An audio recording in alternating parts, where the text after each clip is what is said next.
starting to see, what the benefits of coming out here. One of the things that you have to remember, placements, precepts, and the scriptures in general. Okay, before that, when I would just make lessons on my computer,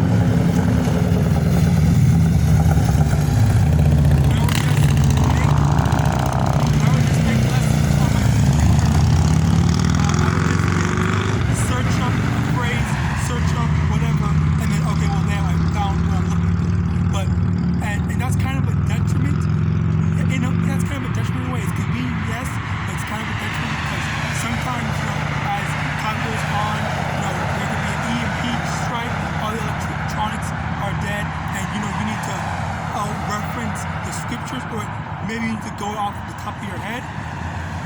You won't be able to because you make yourself too reliant on technology. All right. So another thing that helped me out.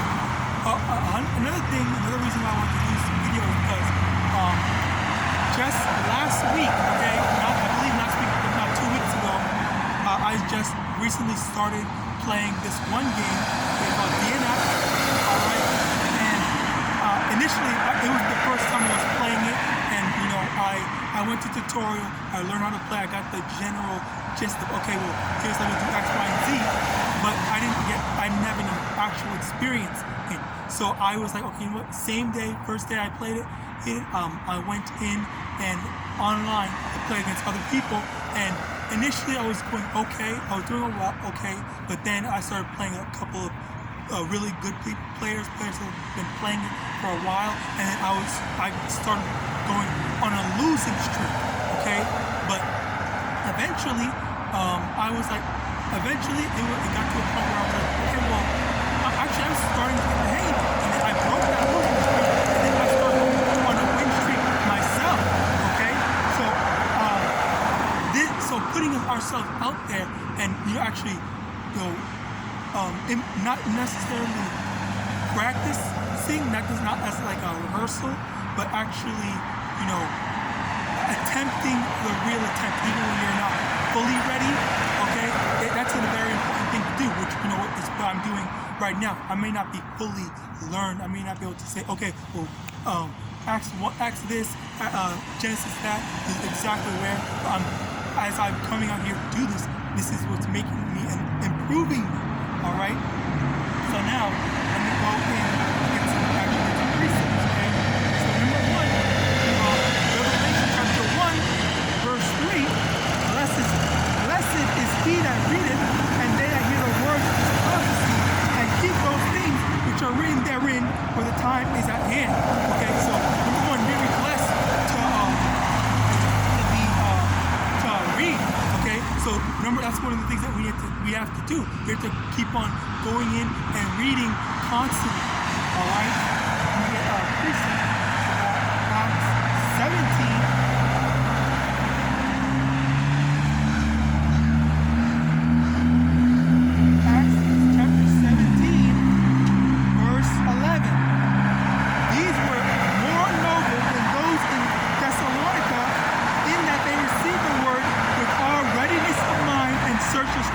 Daily, whether those things were so.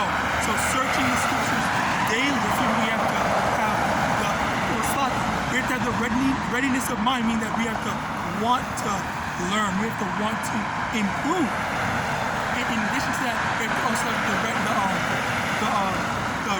the readiness of mind, as in the initiative, the self-initiative to go in and go into the scriptures daily.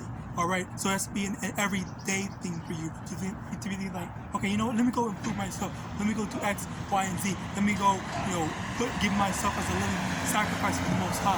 All right, this is how we improve. Okay, this is the signs of a diligent servant. All right, now because as I was saying, I immediately.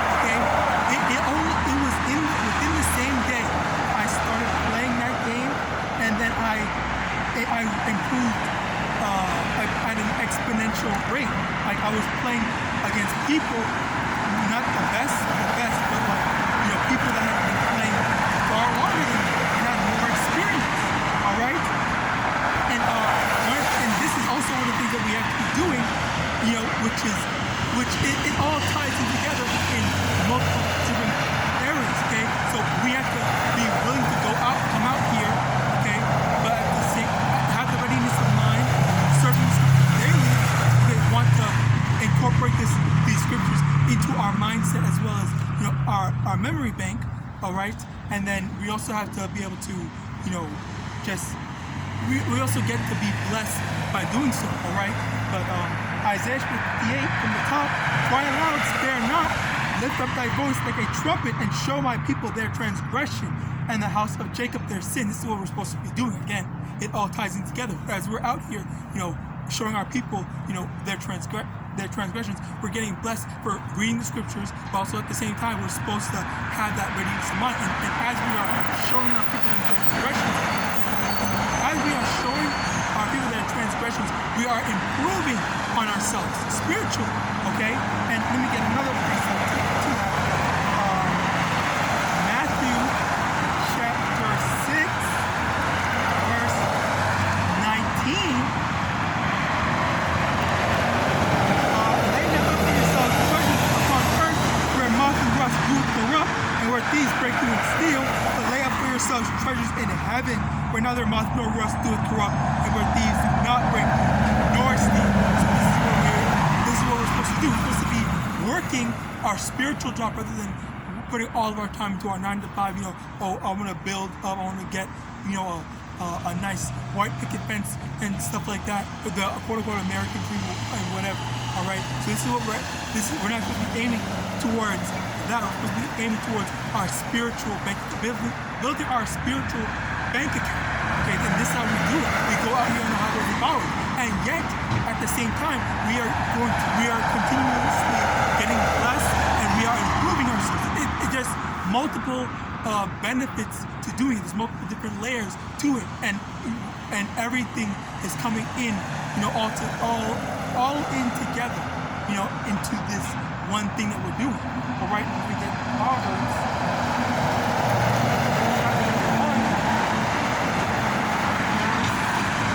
20, wisdom crieth without, she uttereth her voice in the streets.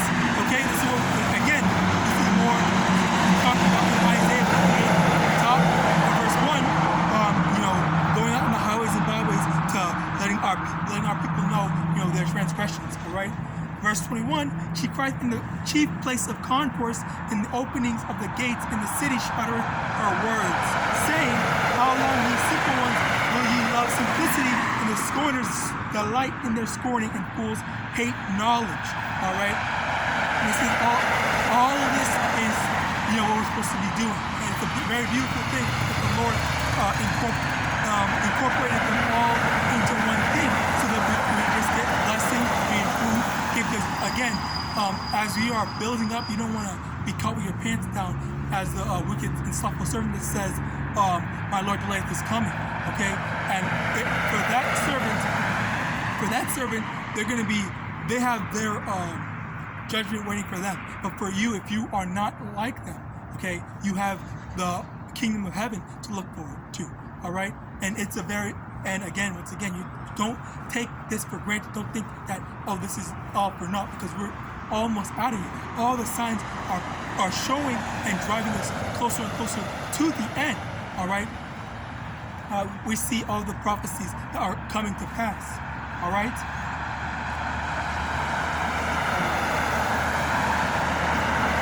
We see all the prophecies coming to pass. We see that the end is very near. All right. There's not going to be much that we have to do that's left. Okay. Because in addition to that sloth, let me get this. Amos.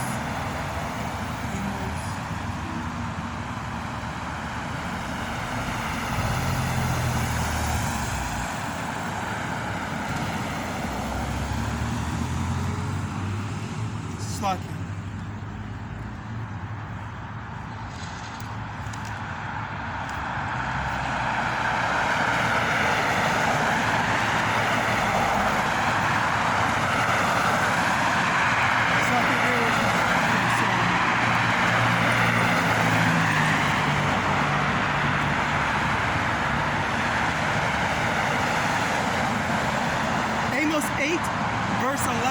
Behold, the days come, saith the Most High Yahawah, I will send a famine in the land, not a famine of bread, nor a thirst for water, but of hearing the words of the Most High. Okay?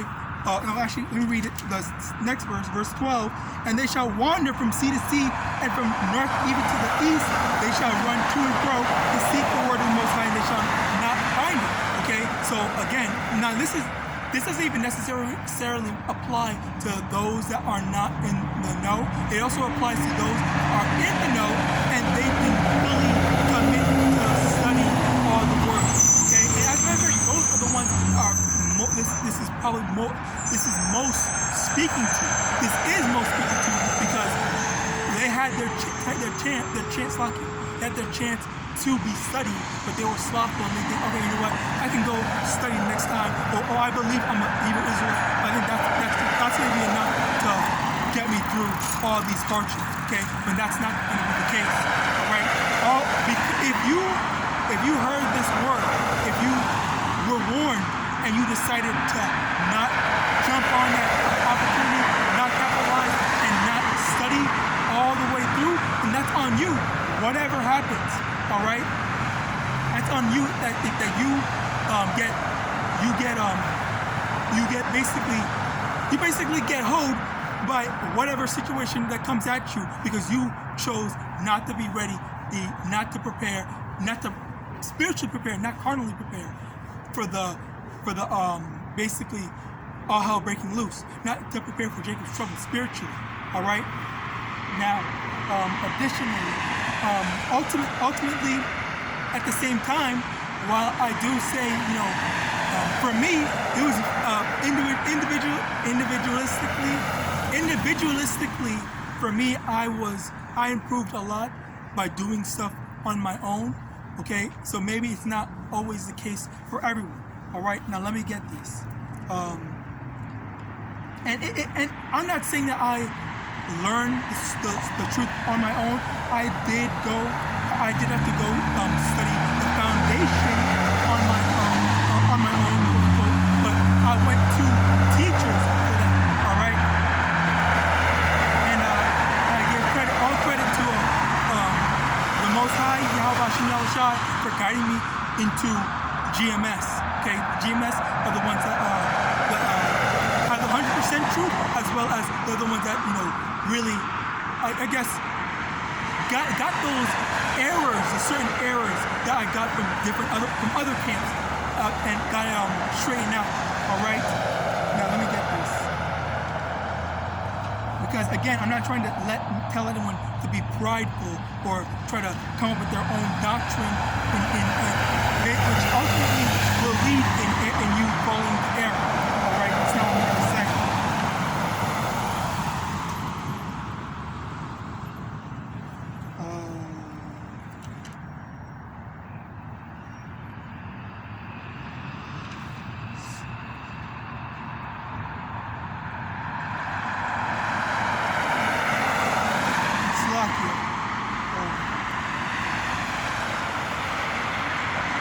There's one.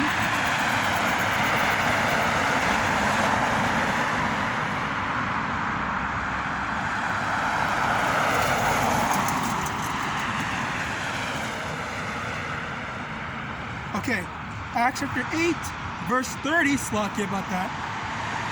And Philip ran thither to him and heard him read the prophet Isaiah and said, Understandest thou what thou readest? And he said, How can I, except some man should guide me? And he desired Philip that he would come up and sit with him. Okay, so again, you can go in and read this, read the Bible, read the Apocrypha, read whatever, as much as you want, but ultimately it's not Slacky. Ultimately, you do need a teacher. You need someone to guide you to understanding some of these more spiritual understandings, okay? Because a lot of times, which actually is the perfect time to bring it up, an anecdotal sense. Before I came into this truth, I would type up contradictions in the Bible, and you know, there are some instances where, like, okay, for example, Egypt, okay, which it sometimes make makes the most to the average Joe, it makes him seem like the Most High is a liar or whatever like that. Okay, but that's why you need a teacher. Deuteronomy chapter 28, verse 68. And the Lord shall bring thee into Egypt again with ships, by the way whereof I spake unto thee. Thou shalt see it no more again, and there ye shall be sold unto your enemies for bondmen and bondwomen, and no man shall buy you. So now it says, shall bring thee into Egypt with ships, by the way whereof I spake unto thee, thou shalt see it no more again. So it says we're never gonna be sent to Egypt again.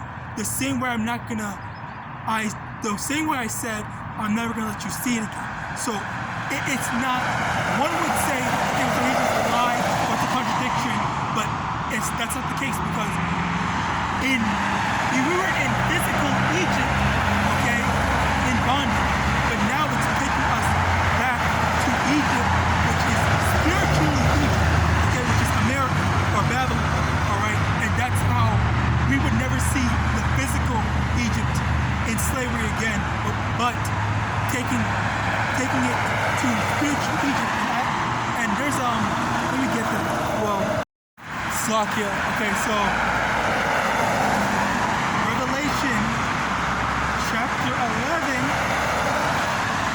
verse 8. And again, it's all like I was saying, that you put yourself in these situations to learn.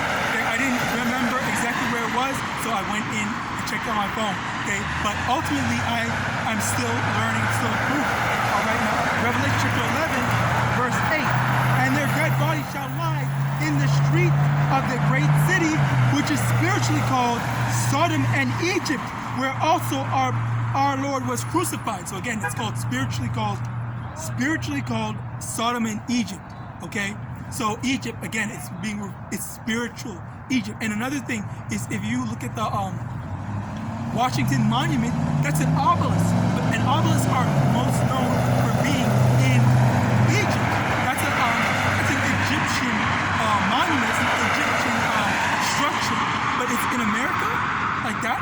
And it's called the Washington Monument, that one big obelisk. All right, all of this is spiritually showing, where we are spiritually, showing you all the signs, okay, as well as the soon-to-be signs of the end of Babylon. All right, and like I was saying, going back to my initial talk, you don't need to always just be by yourself. If you're able to go to a camp, you can go learn from the camp, go take notes and whatnot. All right, the only thing that matters is if you are putting in the effort to actually learn, and having the readiness of mind. All right, having the readiness of mind and putting in your effort, and making sure you are able to learn, so that you can go spread the word when it comes time for you to when you've learned enough. All right, but until then, you put in the work. All right, and call on YAHAWASHI. I'm able to put in this work. I've learned enough.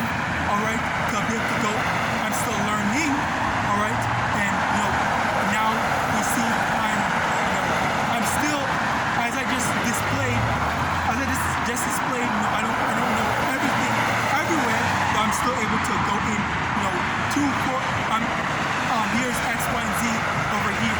All right, and even within this video, you saw me searching a bit in Acts when I was looking for the instance where the man was talking to Philip, and he was asking, "How can I understand unless someone guide me?" All right, but yeah, with that, I just want to give all honor, glory, and praises to Yahawah, Ba'Hashem Yahawashi, Ba'Hashem Mark Double honors to the elders and apostles of Great Millstone. And with that, I want to say shalom.